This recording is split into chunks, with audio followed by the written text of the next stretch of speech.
അമ്മയുടെ പേരിലും എന്റെ പേരിലുമാണ് സംഭവം കേസായിട്ടിരിക്കുന്നത്.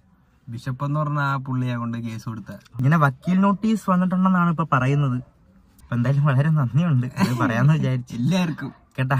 അപ്പം കൊടുത്ത വീട് കുഞ്ഞുങ്ങളുടെ മേടിക്കുന്നതാണ് അവര് ദൈവം അനുഗ്രഹിക്കുന്നത്. അവർക്ക് അത്ര വലിയ നല്ല കാര്യമാണ് അവർ ചെയ്തെങ്കിൽ അവർ ദൈവം അനുഗ്രഹിക്കട്ടെ ഞാൻ പറയുന്നു. ചേട്ടന് 2 മക്കളും ഇല്ലേ, അത് അവകാശമുള്ള ഒരു നിയമപരമായിട്ട് ഇറക്കി വിടുമ്പോ വിടട്ടെ.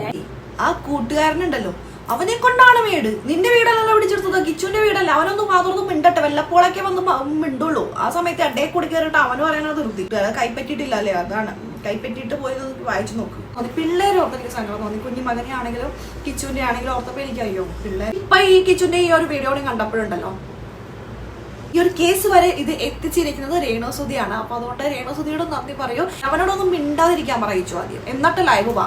Hello guys, welcome back. ഞാൻ വിപിത. നമ്മുടെ പുതിയൊരു വീഡിയോയിലേക്ക് എല്ലാവർക്കും സ്വാഗതം. കഴിഞ്ഞ കുറച്ച് ദിവസങ്ങൾക്ക് മുമ്പ് എന്താണ് സംഭവം എന്നുള്ളതിന്റെ ഒരു ഡീറ്റെയിൽ വീഡിയോ നമ്മൾ ഇട്ടിട്ടുണ്ടായിരുന്നു. രേണുസുതിയുടെ വീട് പിടിച്ചെടുത്തു.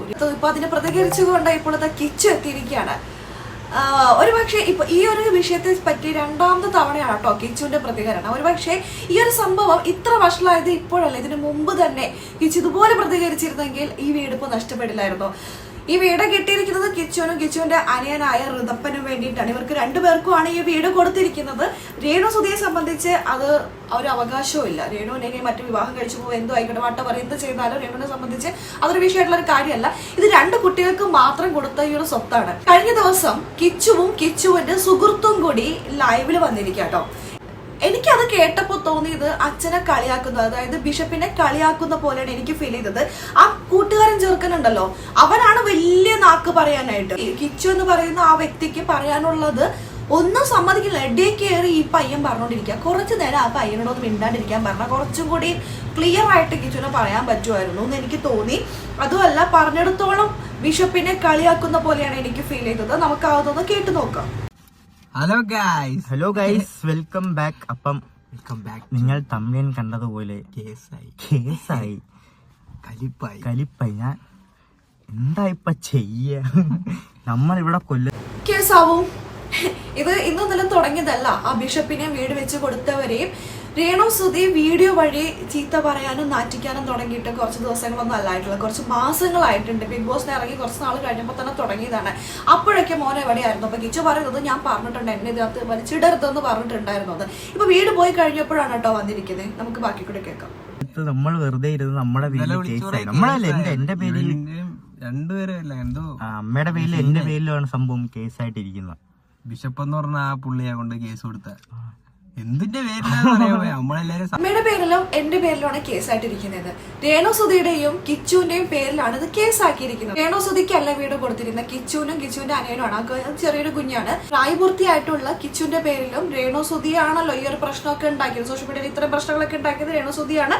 അതുകൊണ്ടാണ് രേണുസുതിയുടെയും കിച്ചുവിന്റെയും പേരിൽ ആ ഒരു കേസ് വന്നിരിക്കുന്നത്. ഇവർ ചെയ്ത വീഡിയോസും പിന്നെ ബിഷപ്പിനെയും വീട് വെച്ച് കൊടുത്തവരെയും കുറ്റം പറഞ്ഞുകൊണ്ട് ഇവരുടെ ആൾക്കാരൊക്കെ കുറച്ച് വീഡിയോസ് ഒക്കെ ചെയ്തിട്ടുണ്ടായിരുന്നു. അത് റിമൂവ് ചെയ്യണം എന്നാണ് പറഞ്ഞിട്ടുണ്ടായിരുന്നത്. നമ്മളെല്ലാരും സപ്പോർട്ട് ചെയ്തിട്ടാണ് കൂടുതലും കാര്യങ്ങൾ നമ്മൾ പറഞ്ഞേക്കുന്നത്. ഇപ്പം ലൈവിലാണെങ്കിലും ഇങ്ങനെ ഒരു ക്വസ്റ്റ്യൻ വന്നായിരുന്നു, അപ്പോഴും ഞാൻ ഇങ്ങനെ തന്നെയാണ് റിപ്ലൈ എടുത്തത്. ഞാൻ സോഷ്യൽ മീഡിയ കാണാറില്ലേ ഈ കൂട്ടുകാരൻ എന്തിന്റെ പേരിലാണ് കേസ് കൊടുത്തതെന്ന് ചോദിക്കുന്നു. ഈ ബിഷപ്പിന്റെ കുടുംബക്കാർക്ക് അവകാശപ്പെട്ട സ്ഥലം അത് വെറുതെ ഇഷ്ടദാനമായിട്ട് താങ്കളുടെ കൂട്ടുകാരന് കൊടുത്തു, കുടുംബത്തിന് കൊടുത്തു. അവിടെ ഒരു വീടും വെച്ച് കൊടുക്കാൻ ആൾക്കാരുണ്ടായിരുന്നു. ഇതുപോലും ഇല്ലാത്ത എത്രയോ ജനങ്ങൾ നമുക്കിടയിൽ തെരുവിൽ താമസിക്കുന്നുണ്ടെന്ന് അറിയോ? ഒന്ന് പുറത്തിറങ്ങി നോക്കിയാൽ അറിയാം. സുധിച്ചേട്ടൻ ഉണ്ടാക്കിയ ആ ഒരു നല്ല പേരിന്റെ ഭാഗമായിട്ടാണ് ഇവർക്ക് ഈ ഒരു വീട് കിട്ടിയത്. ആ വീട് വെച്ച് തന്നവരെ കുറച്ച് പൈസ വന്നു കഴിഞ്ഞപ്പോൾ സോഷ്യൽ മീഡിയയിൽ നാട്ടിച്ചു, നന്ദികേട് കാണിച്ചു. പൈസ വന്നു കഴിയുമ്പോൾ ആൾക്കാരുടെ സ്വഭാവം മാറുന്നൊക്കെ കേട്ടിട്ടുണ്ട്, കണ്ടിട്ടുമുണ്ട്, അനുഭവമുണ്ട്. അപ്പൊ അതേപോലെയുള്ള ഒരു സ്വഭാവം കാണിച്ചു കഴിഞ്ഞപ്പോൾ അവരത് തിരിച്ചെടുത്തു. നമുക്ക് അതിനുള്ള അവകാശമുണ്ട്, കൊടുത്തവർക്ക് അതിനുള്ള അവകാശമുണ്ട്. എന്തിന്റെ പേരിലാണെന്നാണ് കൂട്ടുകാരന്റെയും കിച്ചുവിന്റെയും സംശയം. നന്ദികേട് കാണിച്ചു, അതിനുള്ള ശിക്ഷ നമ്മൾ തന്നെയാണ് നോക്കേണ്ടത്. അവർക്ക് പിന്നെ തന്നവർക്ക് പിന്നെ ഉത്തരവാദിത്തം ഇല്ല എന്നുള്ള കാര്യം പറഞ്ഞു. നമ്മുടെ പേര് കേസായി. നന്ദിയുണ്ട് വളരെ. പണ്ടേ പറഞ്ഞത് എന്റെ പേരിൽ ഇതൊന്നും വലിച്ചിടല്ലേ, ഞാനില്ല ഈ കാര്യത്തില്. ഇതിനിപ്പോ വള്ളിയായി കൈപറ്റാൻ പോണം. ഇങ്ങനെ വക്കീൽ നോട്ടീസ് വന്നിട്ടുണ്ടെന്നാണ് ഇപ്പൊ പറയുന്നത്. അത് നമ്മൾ കൈപ്പറ്റേണ്ടിയിരിക്കുന്നു. കോട്ടയത്തോട്ട് പോകാൻ അതിപ്പോ കൈപ്പറ്റാനായിട്ട് ഞാൻ പോകേണ്ട ആവശ്യമില്ല. എന്റെ അഡ്രസ്സ് കാര്യങ്ങളൊക്കെ ആണെങ്കിൽ കൊല്ലത്തായിരുന്നു. അങ്ങനെയാണ് വല്യമ്മ പറഞ്ഞേക്കുന്ന കേട്ടോ. അപ്പം ആവശ്യമില്ല. എന്റെ പേര് എന്തെങ്കിലും കേസ് ഉണ്ടെങ്കിൽ എന്റെ ഈ അഡ്രസ് ഒക്കെ ഇവിടാണ്. അപ്പം എന്തുവാണ് പറയാനുള്ളത്? വളരെ സന്തോഷം. കൈപ്പറ്റാനായിട്ട് ഇത് ഈ ഒരു കേസിന്റെ വക്കീൽ നോട്ടീസ് വന്നിരിക്കുന്നത് ഏത് സ്ഥലത്താണോ വീട് വെച്ച് ഇവർ കൊടുത്തിരിക്കുന്നത് ആ വീടിന്റെ അഡ്രസ്സിലേക്കാണ് വന്നിരിക്കുന്നത്. കിച്ചു താമസിക്കുന്നത് കൊല്ലത്താണ്. അപ്പൊ കിച്ചുവിന് കേസ് കൊടുക്കണമെങ്കിൽ, കിച്ചുവിന്റെ പേരിൽ കേസ് കൊടുക്കണമെങ്കിൽ ആ അഡ്രസ്സിലേക്ക് അയക്കണമായിരുന്നു. ഇവിടെ അല്ല വരേണ്ടിരുന്നത്. വല്യമ്മ പറഞ്ഞിട്ടുണ്ട് നീ വന്ന് കൈപ്പറ്റണ്ടാന്ന്. രേണുവിന്റെ ചേച്ചിയാണല്ലോ. നല്ലൊരു സംഭവമാണ്. നമ്മൾ ഒരു കാര്യത്തിന് നമ്മൾ ഇടപെടായിരുന്നിട്ട് നമ്മുടെ പേരിലും കേസായി കിട്ടി. എന്തായാലും അതാണ്. ഇപ്പൊ ഒന്നും ചെയ്യാൻ പറ്റത്തില്ല. നമ്മുടെ സൈഡിൽ നിന്നൊരു ഇതാണ് ഈ കേസ് ആവാനുള്ള കാരണം. ഒരു കാര്യത്തിലും ഞാൻ ഇടപെടാതെ നിന്നിട്ട് ഇപ്പൊ കേസായത്. ഇടപെടേണ്ട സമയത്ത് ഇടപെടണം മകനെ. അതിപ്പോ വാ തുറന്ന് ഇതിനു മുന്നേ നേരത്തെ താങ്കൾ പറഞ്ഞിട്ടുണ്ടായിരുന്നെങ്കിൽ ഈ അവസ്ഥ ഇപ്പൊ വരില്ലായിരുന്നു. അമ്മയെ അഴിച്ചുവിട്ട പോലെ, അല്ലെങ്കിൽ അമ്മ പറയുന്നത് എന്ത് കാര്യവും സപ്പോർട്ട് ചെയ്യുന്നില്ലായിരിക്കാം എന്ന് കരുതി അമ്മ ഈ ബിഷപ്പിനെയും വീട് വെച്ച് തന്നവരെയും കുറ്റം പറഞ്ഞുകൊണ്ടിരിക്കുന്ന സമയത്ത് അങ്ങനെ പറയല്ലേ എന്ന് പറഞ്ഞ് അമ്മയെ നേർവഴിക്ക് നടത്തുക. ഇല്ലാന്നുണ്ടെങ്കിൽ ഇതേപോലെ സോഷ്യൽ മീഡിയ വന്ന് തുറന്നു പറയണ്ടായിരുന്നു. ഒരു ദിവസം ലൈവിൽ വന്നിട്ടുണ്ടായിരുന്നു, നമ്മുടെ മിസ്റ്റേക്ക് ആണെന്നൊക്കെ കിച്ചു പറഞ്ഞിട്ടുണ്ടായിരുന്നു. പക്ഷെ എന്ത് ചെയ്യാൻ പറ്റുമോ? അത് കഴിഞ്ഞിട്ടും രേണു സുധി എന്ന് പറയുന്ന ഒരു വ്യക്തി വളരെ മോശമായിട്ടാണ് അവരെ ചിത്രീകരിച്ചിട്ടുണ്ടായിരുന്നത്. അതുകൊണ്ടാണ് അവരെ ഇപ്പോൾ കേസ് കൊടുത്തതും അത് സ്വത്ത് തിരിച്ചെടുക്കാനുള്ള നടപടികൾ എടുത്തതും. ആണല്ലോ അതിന്റെ ഒരു ഭാഗമായിട്ട് ഒരു വീഡിയോ ഇടാന്ന് വിചാരിച്ച്. ഞാൻ എപ്പോഴും ഈ വീട് വെച്ച് തന്നവരെയും സ്ഥലം തന്നവരെയാണെങ്കിലും ഞാനൊരു ഇച്ചിപ്പോന്ന് ഞാൻ പറഞ്ഞിട്ടില്ല. എല്ലാവർക്കും വളരെ നന്ദി. അത് ഞാൻ ഇപ്പോഴും പറയുന്നുണ്ട്. ഞാൻ എല്ലാരെയും സപ്പോർട്ട് ചെയ്ത് സംസാരിക്കും. നല്ലൊരു കാര്യമാണ് ഞങ്ങൾക്ക് ചെയ്തു തന്നിരിക്കുന്നത്. അതിൽ എനിക്ക് സന്തോഷം മാത്രമേ ഉള്ളൂ. ചെറുക്ക ഒന്നും മിണ്ടാതിരി. ആ കൂട്ടുകാരനുണ്ടല്ലോ, അവനെ കൊണ്ടാണ് വീട്. നിന്റെ വീടല്ലല്ലോ പിടിച്ചെടുത്തത്, കിച്ചുവിന്റെ വീടല്ല. അവനൊന്നും മാത്രമൊന്നും മിണ്ടട്ടെ, വല്ലപ്പോഴൊക്കെ വന്ന് മിണ്ടുള്ളൂ. ആ സമയത്ത് അഡേ കൂടി കയറിട്ട് അവന് പറയുന്നത് ധൃതി. എന്നാലും പേരിലാണ് കേസ്. എനിക്ക് തോന്നുന്നു എന്റെ പേരിലല്ലേടാ വീട്, അതുകൊണ്ടായിരിക്കണം. എന്തിന്റെ പേരിലാണ് കേസ് എന്നുള്ളത് വളരെ വ്യക്തമായിട്ട് ആ നോട്ടീസിൽ ഇട്ടിട്ടുണ്ട്. വായിച്ചില്ലായിരുന്നു, അത് വായിച്ചു നോക്ക് കേട്ടോ. എന്തിന്റെ പേരിലാണെന്നാണ് ഈ റിപ്പീറ്റ്ലി നോക്കുകയാണ് കൂട്ടുകാർ. കൈപ്പറ്റിയിട്ടില്ലല്ലേ, അതാണ് കൈപ്പറ്റിയിട്ട് പോയത്. വായിച്ചു നോക്ക്. ചിലപ്പോ അങ്ങനത്തെ ഒരു സ്കീം ആയിരിക്കും. അല്ല ഇവൻ പറഞ്ഞിട്ട് എടുത്തിട്ടൊന്നുമില്ല. മോശമായിട്ടൊന്നും ആൾക്കാരെ പറ്റിയും വീട് തന്നതിനെ പറ്റിയൊന്നും പറഞ്ഞിട്ടൊന്നുമില്ല. വേറെന്തെങ്കിലും കാരണം കൊണ്ടാണ് ഇവന്റെ പേരിലും കൂടെ കേസ് വന്നതെന്നും അറിയത്തില്ല. ചിലപ്പോ എന്റെ പേരിലാണല്ലോ വീട്, ചിലപ്പോ ആ ഒരു ഇതിൽ കൊണ്ട് ചിലപ്പോ വന്നേക്കാം. അപ്പൊ എന്തായാലും സന്തോഷം ഉണ്ട് അല്ലേ? കേസല്ലേ, പോലീസ് കേസല്ലേ. അതാണ് നോക്കാം. എന്തായാലും നിനക്ക് സന്തോഷം ഉണ്ടാവും. നിന്റെ വീടല്ലല്ലോ പോയത്, കൂട്ടുകാരന്റെ വീടല്ലേ പോയത്. ഒന്നും മിണ്ടാതിരിക്കും. ഈ ചെറുക്കനെ കൊണ്ടാണ് ഈ ലൈവിൽ വന്നപ്പോഴും ഇവൻ തന്നെയാണ് കിടന്നത്. ഇതിന്റെ ഡേ കൂടി അവൻ പേയ്മെന്റ് ഉണ്ടാക്കാൻ നോക്കുകയാണ്. ഇപ്പൊ ഇതാണല്ലോ ട്രെൻഡ്. ഇപ്പൊ ഫോട്ടോ എടുത്ത ഡ്രസ്സിൽ അവിടെ കയറി ഇവിടെ കയറി ഒന്ന് ആരും ടച്ച് ചെയ്തില്ലെങ്കിൽ മനഃപൂർവ്വം ഒന്ന് ടച്ച് ചെയ്യിപ്പിച്ച് അവിടെ തൊട്ടു എന്നെ ഇവിടെ തൊട്ടു എന്ന് പറഞ്ഞാൽ റീൽ എടുക്കുക, ഇതാക്കുക, ജീവിതം കൊണ്ട് നശിപ്പിക്കുക. ഇതൊക്കെയാണല്ലോ ട്രെൻഡ്. ഇതങ്ങനെയൊന്നല്ല. ഇതിപ്പോ അവൻ കുറച്ച് മാന്യമായിട്ടാണ് കൂട്ടുകാരന്റെ ഡേ കൂടി. ഇപ്പം വേറെ വഴിയില്ല. അനുഭവിക്കുക. ഈ ഒരു കാര്യം നിങ്ങളുടെ അടുത്ത് പറയാന്ന് വിചാരിച്ചു. അപ്പൊ അങ്ങനെ ഒരു നിങ്ങൾ അറിയണമല്ലോ, അല്ലെ നിങ്ങൾ ചോദിക്കുമല്ലോ. വട്ടാക്കണ്ട, വീഡിയോ കണ്ടാ മതി. ഇങ്ങനെ വരികയാണെങ്കിൽ വീഡിയോയിലുണ്ട്, എല്ലാ വിശദമായിട്ട് അതിനകത്തുണ്ട്. അത് പറയണമെന്ന് തോന്നി. എന്റെ ഭാഗത്തുനിന്നൊരു റിപ്ലൈ ഇങ്ങനെ തരണമെന്ന് ഉണ്ടായിരുന്നു എനിക്ക്. അന്ന് ലൈവിൽ കൂടെ ആണെങ്കിലും പറഞ്ഞതാണ്. പക്ഷെ ഇങ്ങനെയൊക്കെ ഒരു പ്രശ്നമാവും നമ്മൾ വിചാരിച്ചില്ല. പെട്ടെന്നാവുമെന്നും വിചാരിച്ചില്ല. പെട്ടെന്നായിരുന്നു കാര്യങ്ങളില്ലേ. ഇപ്പൊ ഇന്നലെ വിളിച്ചിങ്ങനെ പറയുന്നു നിങ്ങൾ കട ജ്യൂസ് കുടിച്ചോണ്ടിയാതൊരു കേസായി. ഇവിടം വരെ വരേണ്ടി വരും, കോട്ടയം വരെ പോണോന്ന്. ഞാൻ നിക്കുന്നതാണേലും കൊല്ലത്താണ്. എന്റെ പഠിത്തവും ഒരു ബന്ധവും ഇല്ല, ഒരു കാര്യമില്ലാതെ വല്ല കാര്യം ഉണ്ടായിരുന്നു. ഇടയ്ക്കിടയ്ക്ക് ആ വീട്ടിൽ പോയി നിൽക്കാറുള്ളൂ. ഒരു ചില വീഡിയോസ് എടുക്കാനും പിന്നെ ഋതപ്പനെ കാണാനും അതിനുവേണ്ടിയാണ് അവിടെ പോവാറ്. എന്തായാലും ഇപ്പൊ ഇനിയിപ്പൊ നോക്കാം, വരുന്നിടത്ത് വെച്ച് നോക്കാം നമുക്ക്. എന്തായാലും അപ്പം ഈ കാര്യം നിങ്ങളടുത്ത് പറയണമെന്ന് തോന്നി. പറ്റൂ.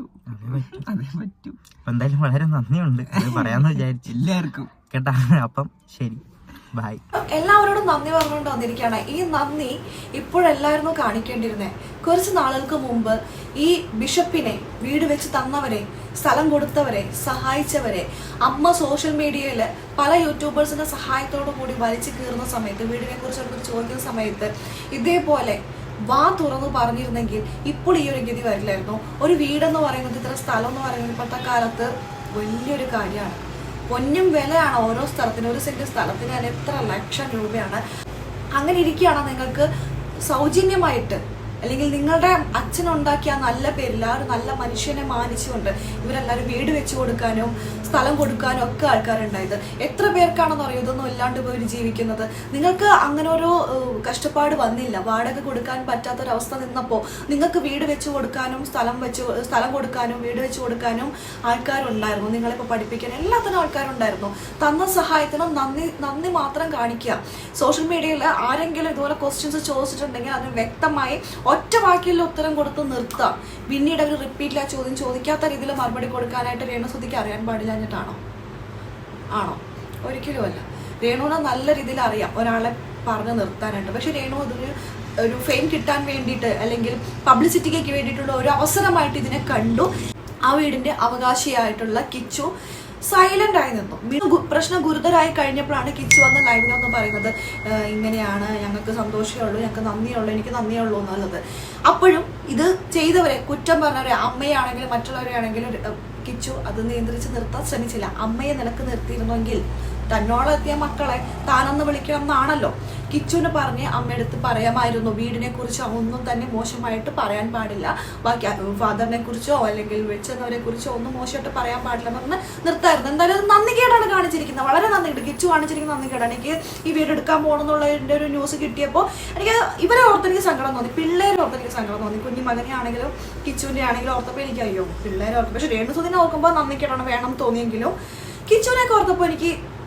പക്ഷെ ഇപ്പൊ ഈ കിച്ചുവിന്റെ ഈ ഒരു വീഡിയോ കണ്ടപ്പോഴുണ്ടല്ലോ കിട്ടേണ്ട എന്ത് പറയാനാ, ആ കൂട്ടുകാരൻ ചെറുക്കനോടാണ് എനിക്ക് പറയാനുള്ളത്. എന്റെ പൊന്ന് ചെറുക്ക, നിങ്ങളുടെ വീടല്ല. കൂട്ടുകാരൻ തനിക്ക് വേണ്ടി സമ്മതിച്ചു. കൂട്ടുകാരന് വേണ്ടി കൂട്ടുകാരൻ സംസാരിച്ചു. പക്ഷേ ഞങ്ങൾക്ക് കേൾക്കേണ്ടത്, പ്രേക്ഷകർ കാത്തിരിക്കുന്നത് കിച്ചുവിന്റെ വാക്കുകളാണ്. ആ സമയത്ത് കിച്ചു എന്തെങ്കിലും പറയുമ്പോൾ അതിന്റെ ഇടയ്ക്കായിരിക്കും കൂട്ടുകാരൻ അവനോടൊന്നും മിണ്ടാതിരിക്കാൻ പറയിച്ചു ആദ്യം. എന്നിട്ട് ലൈവ് വാ, അല്ലെങ്കിൽ ഒറ്റക്ക് ലൈവ് വാ, എന്താണ് പറയാനുള്ളതെന്ന് മനസ്സ് തുറന്ന് വെട്ടി തുറന്ന് നട്ടല് നിവർത്തിയിട്ട് പറ, വാ തുറന്ന് പറ. അല്ലാതെ എന്തിനാണ് കിച്ചുവിനെ പേടിച്ച് നിൽക്കുന്നത്? എന്തൊക്കെയോ ഹൈഡ് ചെയ്യുന്ന പോലെ, എന്തൊക്കെ പേടിച്ച് നിൽക്കുന്ന പോലെയൊക്കെയാണ്. എന്തായാലും നന്ദി ഉണ്ടെന്ന് പറയുന്നു. ഈ നന്ദി ഈ സോഷ്യൽ മീഡിയയിൽ ചർച്ചയാക്കിയവരെയാണ് ചൂണ്ടിക്കാട്ടിയിരിക്കുന്നത് എന്നുള്ള കാര്യം സംശയമൊന്നുമില്ല. പിന്നെ ഇത് വീട് വെച്ചു കൊടുത്തവരെ എല്ലാവരെയൊക്കെ ഉദ്ദേശിച്ചിട്ടായിരിക്കുമല്ലോ ഈ നന്ദി സൂചകമായിട്ടുള്ള വാക്കുകള്. ഇതിന് നന്ദി പറയേണ്ടത് രേണുസുധിയുടെ അടുത്താണ്. ഈ ഒരു കേസ് വരെ ഇത് എത്തിച്ചിരിക്കുന്നത് രേണുസുധിയാണ്. അപ്പൊ അതുകൊണ്ട് രേണുസുധിയോട് നന്ദി പറയൂ. രേണുവിന്റെ വാക്കുകൾ കൂടി നമുക്കൊന്ന് കേട്ടു നോക്കിയാലോ. കൊടുത്ത വീട് കുഞ്ഞുങ്ങളുടേത് മേടിക്കുന്നതാണ് അവര് ദൈവം അനുഗ്രഹിക്കുന്നത്. അവർക്ക് അത്ര വലിയ നല്ല കാര്യമാണ് അവർ ചെയ്തെങ്കിൽ അവർ ദൈവം അനുഗ്രഹിക്കട്ടെ ഞാൻ പറയുന്നു. ആ കുഞ്ഞുങ്ങളെ കൊണ്ട് എന്തായാലും കടത്തിനെ കിടക്കാൻ പറ്റത്തില്ല, ഇറക്കി വിട്ടാൽ കടത്തിനെ കിടക്കും.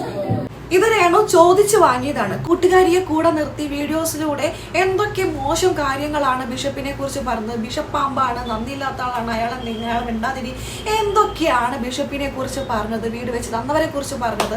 ഇപ്പൊ എന്താ ഈ കൂട്ടുകാരി ഉണ്ടോ കൂടെ? എന്തായാലും നല്ല കൂട്ടുകാരിയാണ് കേട്ടോ, നല്ല കൂട്ടുകാരിയാണ്. ഇപ്പൊ രേണുവെ സംബന്ധിച്ച് ഒരു വീട് വെക്കാനൊന്നും പ്രശ്നമൊന്നുമില്ല, കിച്ചുവിനെ സംബന്ധിച്ചും പ്രശ്നമൊന്നുമില്ല. കാർ മേടിക്കാനുള്ള കപ്പാസിറ്റി ഉണ്ട്, രണ്ടുപേർക്കും 2 കാറൊക്കെ ഉണ്ട്.